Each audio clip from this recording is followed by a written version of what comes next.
Indian സ്റ്റൈലിലുള്ളൊരു chicken റെസിപ്പിയാണ്. ചുവന്നുള്ളിയിൽ വേവിച്ചുണ്ടാക്കുന്ന ഒരു chicken തീയലാണ്. കഴിക്കാനും ഒത്തിരി ടേസ്റ്റിയാണ്, ഉണ്ടാക്കാനും വളരെ ഈസിയാണ്. നിങ്ങളെല്ലാം ഇതൊന്ന് ട്രൈ ചെയ്ത് നോക്കണം. ഇനി നമുക്ക് റെസിപ്പി ഒന്ന് കണ്ടു നോക്കാം. നിങ്ങൾക്ക് എൻ്റെ റെസിപ്പീസ് ഇഷ്ടമാവുന്നുണ്ടെങ്കിൽ സബ്സ്ക്രൈബ് ചെയ്തൊന്ന് സപ്പോർട്ട് ചെയ്യണം.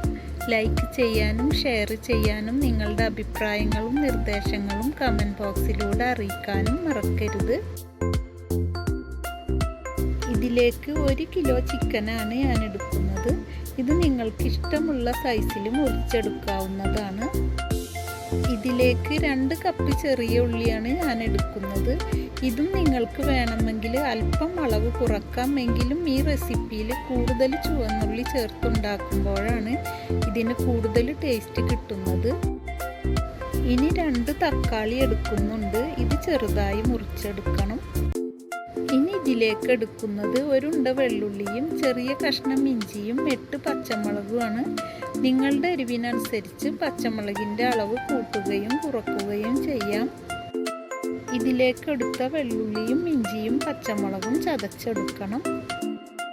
ഇനി ചിക്കൻ വേവിച്ചെടുക്കുന്ന ടൈമിൽ ചേർക്കാൻ നമുക്ക് അല്പം മല്ലിയിലയും വേപ്പിലയും വേണം. അത് ഞാനിവിടെ എടുക്കുന്നുണ്ട്.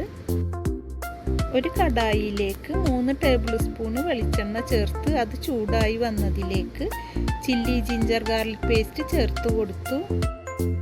ഇനി ഇതിൽ നിന്ന് നല്ല സ്മെല്ല് വരുന്നത് വരെ ചെറിയ തീയിൽ വെച്ച് നമുക്കിത് വഴറ്റിയെടുക്കണം. ചില്ലി ജിഞ്ചർ ഗാർലിക് പേസ്റ്റ് നമ്മൾ വഴറ്റിയെടുക്കുമ്പോൾ വേഗമായി കിട്ടാൻ വേണ്ടി തീ കൂട്ടി വെച്ച് വഴറ്റിയെടുത്താൽ ഇതിൻ്റെ യഥാർത്ഥ സ്മെല്ല് നമുക്ക് നഷ്ടപ്പെടും. ഇപ്പം ഇത് റെഡിയായി. ഇതിൽ നിന്ന് നല്ല സ്മെല്ലും വരാൻ തുടങ്ങി. ഈ ടൈമിൽ ഇതിലേക്ക് ചെറിയ ഉള്ളി ചേർത്തു. ഇനി ഇത് 1 മിനിറ്റ് വഴറ്റിയെടുക്കണം. ഇപ്പം നമ്മൾ ചെറുള്ളി വഴറ്റാൻ തുടങ്ങി 1 മിനിറ്റ് കഴിഞ്ഞു. ഈ ടൈമിൽ ഇതിലേക്ക് ചിക്കനും ചേർത്തു. ഇനി ഈ ചിക്കന് 2 മിനിറ്റ് നമുക്ക് വഴറ്റിയെടുക്കണം. ചിക്കൻ ചേർത്ത് വഴറ്റുമ്പോഴും നമ്മൾ ചെറിയ തീയിൽ തന്നെ വഴറ്റിയെടുക്കണം.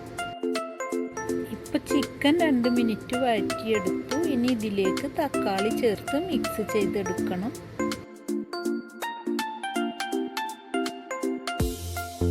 ഈ ടൈമിൽ ഇതിലേക്ക് 1 സ്പൂണ് ഉപ്പും 3 ടേബിൾ സ്പൂണ് കാശ്മീരി മുളക് പൊടിയും ചേർത്തു. ഇനി ഇത് 1 മിനിറ്റ് വഴറ്റിയെടുക്കണം. എരിവെല്ലാം നിങ്ങളുടെ ഇഷ്ടത്തിനനുസരിച്ച് കൂടുതൽ വേണ്ടവർക്ക് കൂടുതലും കുറവ് വേണ്ടവർക്ക് കുറവും ചേർക്കാവുന്നതാണ്. ഇപ്പോൾ 1 മിനിറ്റ് കഴിഞ്ഞു. ഇനി ഇതിലേക്ക് ബാക്കിയുള്ള ഇൻഗ്രീഡിയൻസുകൾ ചേർത്ത് കൊടുക്കണം. ഇതിപ്പോൾ റെഡിയായി വന്നിട്ടില്ലെങ്കിലും ഈ ടൈമിൽ തന്നെ ചിക്കനും ചുവന്നുള്ളിയൊക്കെ ചേർന്ന് ഇതിൽ നിന്ന് നല്ല സ്മെല്ലും വരുന്നുണ്ട്. ഇനി ഇതിലേക്ക് നമ്മൾ എടുത്തു വെച്ച മല്ലിയിലയും കറിവേപ്പിലയും ചേർത്ത് നന്നായി മിക്സ് ചെയ്തെടുക്കണം.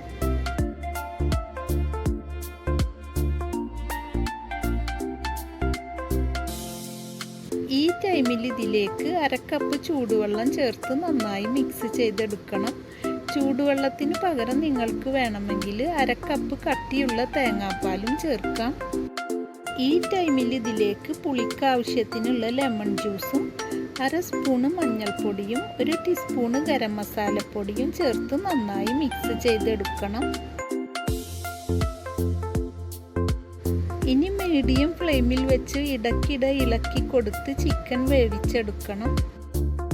ഇനി ഈ ടൈമിൽ ചേർക്കാൻ അല്പം മല്ലിയിലയും വേപ്പിലയും 4 പച്ചമുളക് കീറിയതും എടുക്കുന്നുണ്ട്. ഇപ്പോൾ ചിക്കനൊക്കെ കറക്റ്റ് വെന്തിട്ടുണ്ടെങ്കിലും ഞങ്ങൾക്ക് ചിക്കൻ ഒന്നുകൂടി വേവേണ്ടത് കൊണ്ട് ഞാനിത് ഒന്നുകൂടി വേവിക്കുന്നുണ്ട്. ഇപ്പോൾ ചിക്കൻ പാകത്തിന് വെന്ത് റെഡിയായി. ഇനി ഇതിലേക്ക് 1/2 ടീസ്പൂണ് ഗരം മസാലപ്പൊടിയും നമ്മൾ എടുത്തു വെച്ചിരുന്ന കറിവേപ്പിലയും മല്ലിയിലയും പച്ചമുളക് പൊളിച്ചെടുത്തതും ചേർത്ത് നന്നായി മിക്സ് ചെയ്തെടുക്കണം. ഇനി ചെറിയ തീയിൽ 1 മിനിറ്റ് അടച്ചു വെക്കണം.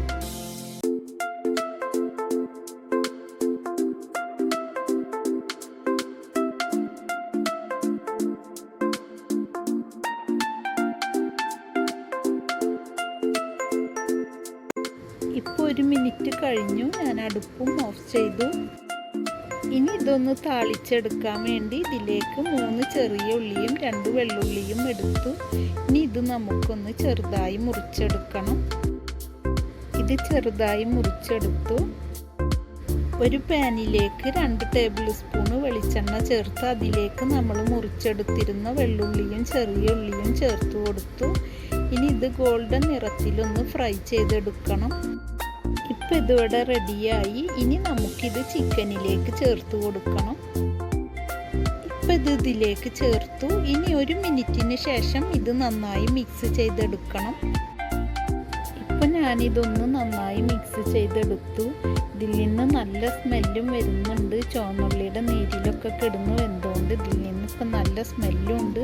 കഴിക്കാനും നല്ല ടേസ്റ്റ് ഉണ്ട്. നിങ്ങളെല്ലാം ഇതൊന്ന് ട്രൈ ചെയ്ത് നോക്കണം. വളരെ ടേസ്റ്റി ആയൊരു റെസിപ്പിയാണ്. ഇനിയും നല്ലൊരു റെസിപ്പിയുമായി നമുക്ക് വീണ്ടും കാണാം. നിങ്ങൾക്കെല്ലാം നല്ലത് വരട്ടെ എന്ന് പ്രാർത്ഥിച്ചുകൊണ്ട് നിങ്ങൾക്കെല്ലാം എൻ്റെ സലാം.